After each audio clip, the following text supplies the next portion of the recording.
안녕하세요. 뚜벅이의 가벼운 인문학입니다. 오늘은 청계천변에 있는 추억의 청계천 판잣집으로 가보도록 하겠습니다. 함께 가볼까요? 1950년대에서 1960년대까지 실제로 청계천변에 있었던 판잣집입니다. 나무로 얼기설기 지은 판잣집, 정말 남루해 보이죠? 이곳 역시 청계천변에 있는 청계천 박물관입니다. 청계천의 역사와 각종 자료를 전시하고 있는 전문 박물관인데요. 조선시대 청계천부터 해방 후 청계천의 옛 모습, 청계곡가도로의 건설, 그리고 청계천의 복원 등에 대한 자세한 이야기를 알고 싶다면 꼭 한번 찾아가 보십시오. 이곳은 청계천 판잣집 체험 공간입니다. 왼쪽 바로 아래로는 복원된 청계천이 흐르고 있습니다. 복원이 되기 전에는 이 청계천 위를 넓은 도로가 덮고 있었고, 그 위로 중구 충무로에서 동대문구 용두동까지 이어지는 고가도로가 놓여 있었습니다. 청계천 판잣집 체험하세요. 1960년대에서 1970년대 옛 추억을 고스란히 간직한 곳이라고 적혀있죠? 그러니까 당시의 판잣집을 그대로 복원해 놓았다는 것인데요. 이런 판잣집에서 우리네 부모님, 할머니, 할아버지들이 살았다는 겁니다. 마장국민학교가 보이고요. 그 옆으로는 청계다방, 그 옆으로는 서울상해가 있습니다. 그리고 마지막으로 추억의 짱구 만화가게도 있습니다. 보기만 해도 절로 미소가 번지죠. 정말로 이곳에서 옛날의 추억들을 고스란히 느낄 수 있을까요? 수십 년 전의 과거로 가는 길, 과연 무엇이 있을지 일단 한번 마장국민학교 안으로 들어가 봅시다. 추억의 교실 5학년 3반이라고 적혀 있습니다. 칠판도 있는 걸 보니 옛날 교실이 틀림이 없는 것 같습니다. 추억의 흑백 사진들이 교실 양쪽으로 가득 붙어 있고, 수업 시간표도 벽에 걸려 있습니다. 국어, 산수, 사회, 자연, 미술, 이름만 들어도 정겹죠? 그 당시 들고 다니던 학생들의 가방과 실내화, 모자, 교과서, 딱지 등이 전시되어 있습니다. 이번에는 청계다방입니다. 다방이 오늘날의 커피숍이라는 건 다 아시죠? 사방의 벽 가득 LP판이 잔뜩 달려 있고요. 아주 작은 뮤직박스도 있습니다. 원래 뮤직박스는 넓어야 DJ가 돌아다니며 음반을 골라 턴테이블 위에 올려놓고 음악을 틀어줘야죠. 그런데 좁습니다.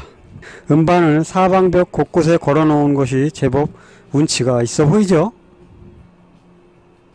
청계천변의 옛 모습도 볼 수 있는데요. 볼수록 정겨움이 느껴지는 곳입니다. 뮤직박스 안에는 아주 오래된 축음기가 있네요. 재미있죠? 옛날 어디서나 흔하게 보던 난로도 있습니다. 난로 위에 도시락을 데워서 먹으면 그렇게 맛있을 수가 없었죠.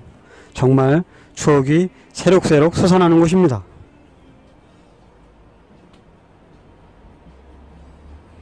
이곳은 서울상해입니다.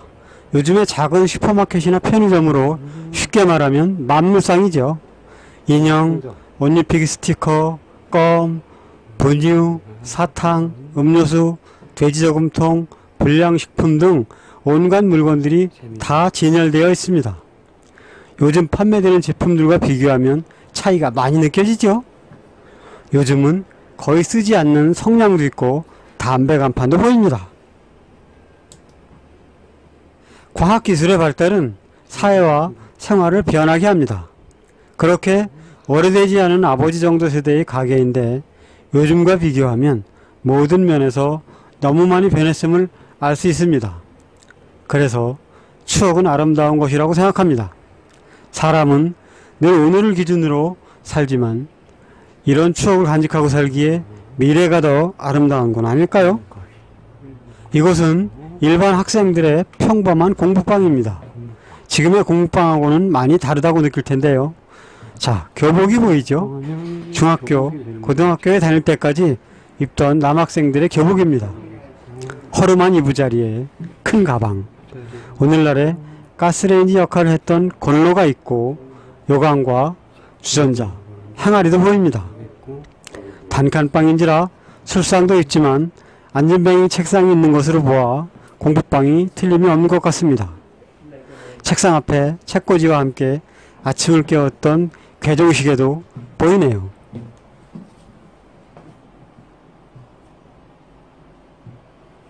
공부방 옆으로는 각종 생활도구들이 전시되어 있습니다. 타자기도 보이고 금고도 보이고 주전자, 도자기 등등 양쪽으로 많은 생활도구들과 각종 물건들이 있습니다. 액자와 여러 사람들의 옛날 흑백사진들도 많이 걸어놓고 있습니다. 만화책이 많이 꽂혀 있으면 돈만 생기면 만화방으로 달려갔던 어린 시절의 추억이 떠오르지요. 짱구 만화방에는 만화책과 함께 영화 포스터와 옛날 학생들의 교복과 교련복이 걸려 있습니다. 추억을 생각하며 입어보라고 걸어놓은 것인데요. 교련복은 고등학생이나 대학에서 군사훈련을 받을 때 입던 옷이라는 뜻으로 박정희가 분단이라는 현실을 이용 반공을 국시로 권력을 독차지하기 위해 만든 제도라고 할 수 있습니다. 학생들에게 군사훈련을 시킨다? 여러분들은 어떻게 생각하십니까? 만화책들입니다. 오래된 만화책. 시리즈 만화들이 여러 권 전시되어 있죠. 읽고 싶은 만화가 너무나도 많았던 그 시절의 추억. 마지막으로 나오는 것은 만화방과 추억의 사진관의 모습을 사진으로 남겨놓은 건데요. 보기만 해도 절로 미소가 흘러나옵니다. 청계천의 집 구조를 판잣집은 말 그대로 판자를 이어대거나 하여 지은 집을 말합니다.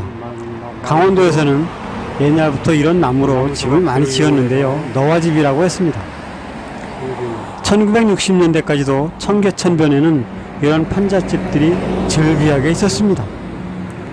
청계천 일대에 판잣집이 대규모로 들어선 것은 역시 전쟁 탓입니다.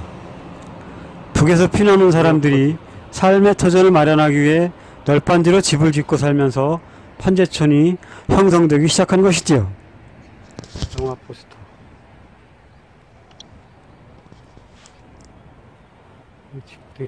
북에서 온 피난민뿐 아니라 산업화가 이루어지면서 사람들은 일자리를 찾기 위해 서울로 몰려들었고 산 아래로 달동네가 생겨나기 시작합니다. 지금은 거의 사라졌지만 1980년대에서 90년대까지도 서울에는 달동네가 무척 많았답니다. 여기 판잣집들을 보면 생김새가 거의 비슷하죠? 실제 앞에서 보았듯이 사진들을 보면 거의 같은 모습을 하고 있습니다. 나무로 지어진 집이기에 겨울에는 무척 추웠고 그래서 판잣촌에 불이 많이 나기도 했죠. 옛날 사진들을 보면 판잣집들이 마치 물 위에 떠 있는 것처럼 보이기도 하는데요. 복원된 이 판잣집들은 당시 청계천변의 사람들이 어떻게 살았는지를 잘 보여주는 것이라 할 수 있겠습니다. 비록 추억으로 판잣집을 들여다보았는데요. 먼 과거가 아닌 바로 우리 부모님들이 살았던 생활 공간이라고 할 수 있습니다. 감사합니다.